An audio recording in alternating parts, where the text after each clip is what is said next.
పెళ్లైనా పండగైనా వేడుక ఏదైనా పట్టుచీరల ప్రత్యేక వేదిక వారాహి సిల్క్స్.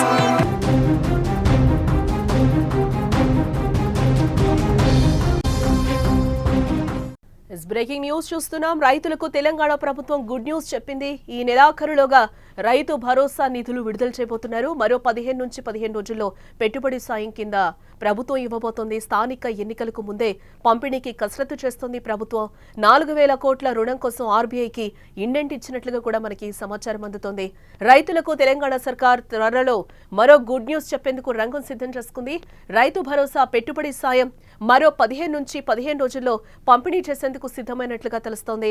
జూలై నెలలో స్థానిక సంస్థల ఎన్నికలు నిర్వహించేందుకు సిద్ధమవుతున్న రాష్ట్ర ప్రభుత్వం ఆలోపే రైతు భరోసా పంపిణీని పూర్తి చేయాలని కూడా భావిస్తోంది. రైతుల ఖాతాల్లో వానాకాలం రైతు భరోసా జమ చేసిన తర్వాతే స్థానిక ఎన్నికల నగారా మోగించనుంది.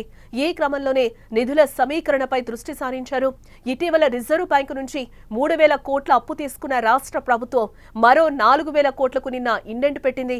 ఈ నిధులన్నీ సమకూరాక రైతులకు వానాకాలం పెట్టుబడి సాయాన్ని అందించనుంది.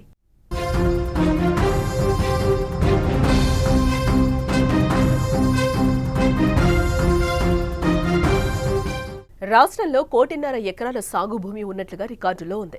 గత ప్రభుత్వం రైతు బంధు పథకం కింద ఎకరాకు 5,000 రూపాయల చొప్పున పంపిణీ చేయగా ప్రతి సీజన్కు సుమారుగా 7,500 కోట్లు అవసరమయ్యేవి. ప్రస్తుత కాంగ్రెస్ ప్రభుత్వం గత యాసంగి అంటే 2024-25 సీజన్లో పథకం పేరును రైతు భరోసాగా మార్చి 2023-24 యాసంగి సీజన్లో 1.52 కోట్ల ఎకరాలకు 7,625 కోట్లు పంపిణీ చేసింది.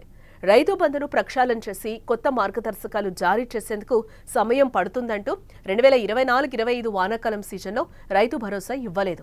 ఆ తర్వాత మొన్నటి యాసంగి సీజన్లో 57 లక్షల మంది రైతులకు చెందిన 84 లక్షల ఎకరాలకు 5,058 కోట్లు మాత్రమే పంపిణీ చేసింది. 4 ఎకరాల లోపు భూమి ఉన్న రైతులకే పెట్టుబడి సాయం అందించింది. ఇక ప్రస్తుత వానాకాలం సీజన్లో మొత్తం విస్తీర్ణానికి రైతు భరోసా ఇస్తారా, అప్పటిలాగే పెద్ద రైతులను మినహాయించి చిన్న సన్నకారు రైతులకే పరిమితం చేస్తారా అన్నది ఇప్పుడు చర్చనీయాంశంగా మారింది. సాధారణంగా ఏటా వానాకాలం సీజన్లో 1.30 కోట్ల ఎకరాల్లో రైతులు పంటలు సాగు చేస్తూ ఉంటారు. మరో 20 లక్షల ఎకరాలు వ్యవసాయ భూముల జాబితాలో ఉన్నప్పటికీ సాగుకు యోగ్యంగా లేవు. దీంతో ఈ 20 లక్షల ఎకరాలను రైతు భరోసా నుంచి మినహాయించే అవకాశాలు కూడా ఉన్నట్లుగా తెలుస్తోంది. 1.30 లక్షల ఎకరాలకు రైతు భరోసా ఇస్తే 7,800 కోట్లు అవసరమవుతాయి. గత యాసంగి సీజన్ మాదిరిగా చిన్న సన్నకారు రైతులకే భరోసాను పరిమితం చేస్తే 6 నుంచి 7,000 కోట్లు సరిపోయే అవకాశం ఉంటుంది. ఈ మేరకు రాష్ట్ర ప్రభుత్వం ఇప్పటికే నిధుల సమీకరణలో నిమగ్నమైంది. ఈ నెల 10వ తేదీన ఆర్బీఐ నుంచి 3,000 కోట్ల అప్పు తీసుకున్న సర్కార్ తాజాగా నిన్న మరో 4,000 కోట్ల రుణం కోసం ఇండెంట్ను పెట్టింది.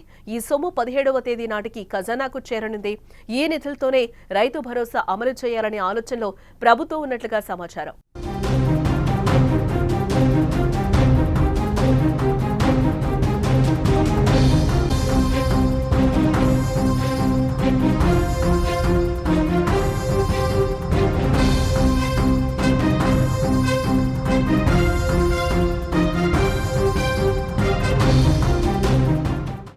రాష్ట్రంలో స్థానిక ఎన్నికలు కూడా వాయిదా పడుతూ వస్తున్నాయి.